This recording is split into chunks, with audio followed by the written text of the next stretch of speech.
Welcome back to a new video. So this is my Tuesday session, and I decided to go to the actual gym today because the the temperature outside was like 97, or at least the high was 97, and I think it was in the low to mid 90s for most of the day. And as a result, the heat index was super high, which meant that the potential of me having a bad session at the house was pretty high, or at best, like doing one good exercise, but then not having the energy to do other things. Probably the biggest problem I deal with when it's this hot and I'm training outside is less with the literal temperature. Obviously that's a factor, but with just the amount that you sweat, it just becomes a hindrance, or it just becomes annoying to deal with. And even if you have a towel and stuff, like, it just is so much sweat. And I don't even think that's just like I'm a sweaty person necessarily, or like my hands are extra sweaty. My hands are like pretty naturally sweaty a lot, which is kind of annoying. That's why I always use a lot of chalk. But when it's like this, it's just like you're just everywhere sweat, and everything's terrible with that. But decided to do some snatch doubles. I was trying to do the same session I did on Saturday as far as getting up to 115. Was not successful with that. I got up to 100 for doubles, and I think I just need to man up and just do 105 before I jump to 110.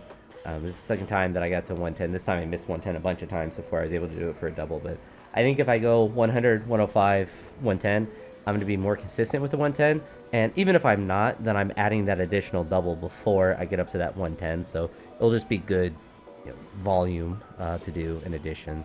And here's the funny angle. I missed or bumped my camera or something, so you get to see the top third of the lift. But here's the successful double, or at least 1/3 of the successful double. Maybe I'm doing all kinds of camera shenanigans below to make up that I actually did a lift with 100. But you can see enough of the lift, I suppose, and it's not a...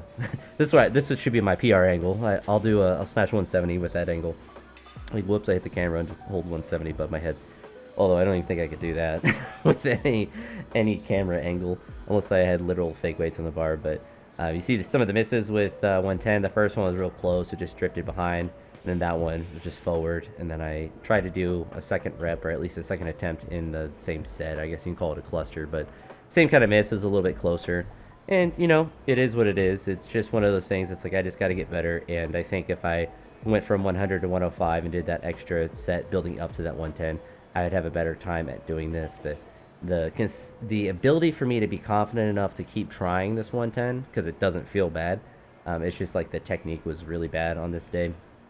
But it's telling me that things are still moving in the right direction. Like, I'm feeling confident at this weight. I'm feeling confident to do a double. I mean, you'll see me miss it several times and then actually make the double. And I just need to do more work building up to it, and just build a consistency with as many sets as I can, going up to that weight. And in this session, like I said, I got up to 100 without misses. I just need to do something between 100 and 110, which will most likely be 105. Which I kind of want to do this session. I don't necessarily say tomorrow, but like I definitely want to do it again later this week. I've been really liking just having these doubles in, because it's really challenging, and it kind of prevents me from just maxing out necessarily. And it I don't know, it's just everything about it is really nice. It's not, I'm not doing like 5 doubles or anything. It's just kind of like challenging myself, which is another reason why I should do 105, is because I'm not doing a bunch of sets up at 110. It'd be completely different if I was doing 5 sets at 110, 5 doubles up there or whatever. But because I made that double at 110, I was definitely feeling happy. But I knew I didn't have much more. I thought about trying 115, but I didn't think it would be very smart. And definitely in hindsight, definitely would have been smart. I probably just would have missed it, frankly. Just would have maybe even clarked it. But who knows? Maybe I would have got it. But that's kind of the mindset I think it's good to keep, is like, you kind of want to have the back of your mind. You're like, I think I could have done it, but it wouldn't have been smart. So then the next time you have a session, if you have more productive sets building up to it, then you'll have the confidence to do it. You'll see here, got up to 110, and then I had this 135 attempt. I left this full clip in just because you can see the child of one of the gym members was just running around in the back, and she was moving the rope and stuff, just having fun in the gym. And she was looking for coins and stuff, and she actually recommended that I get tacos for dinner tonight. So I did get some Taco Bell, which, speaking of that, they gave me they gave me the wrong order, which, and sometimes would be bad, but they gave me like a family's order, and it had a whole bunch of the cheese rolls in it, which are just tortillas and cheese, which kind of stink. But they had a couple of chicken enchiladas, which were nice. So I ate some family's food, which is unfortunate, but I mean, it's their fault for giving me the wrong thing. They just hand me the bag and I just leave. So it wasn't like I was going to sit there and make sure everything was correct.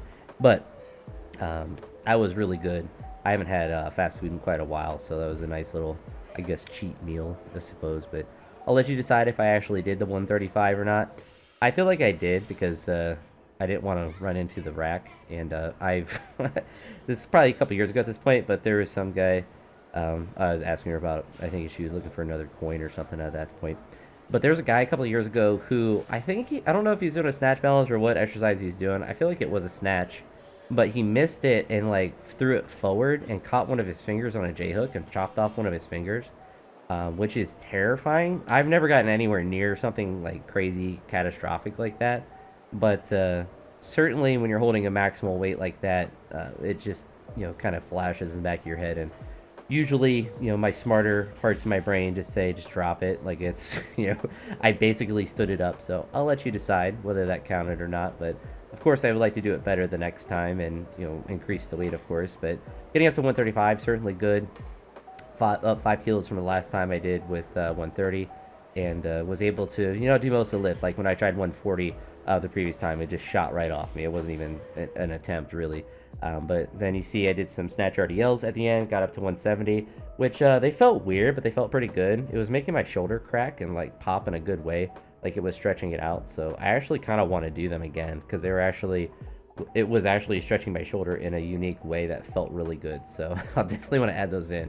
But I've been really liking the RDLs. I think it's just good to get some hamstring and just posterior chain specific work that's not going to put any strain on my quad tendons and stuff. And particularly like the RDLs are or the clean RDLs, I guess, or just the regular RDLs are getting to the point where they're really heavy. And so I'll be able to push the snatch RDLs for, a couple sessions, but I just, start adding some volume with those. I have to be a little bit careful because I am good at pulls, so I don't want to do like, 5 sets of 5 at 170 with the snatch RDL and just destroy myself for the week. So I kind of have to pay attention to that just because of the intensity that I'm able to get up to, but productive with that. The session tomorrow, I do want to do some clean and jerk focused work and some front and or back squats. I'm thinking probably back squats, but I could convince myself either way. I think it's supposed to rain tomorrow, so I should be able to train at the house, which will be ideal. So I don't want to drive to the gym every single day, but it's nice to have it as a resource. It was a good session as, being in that environment. But, I don't want to drive 50 minutes if there's traffic like that. But anywho, that's going to be it for this session. If you made it to this part or any part of the video, I appreciate it, and I'll talk to you all in the next one. Have a great night. Peace.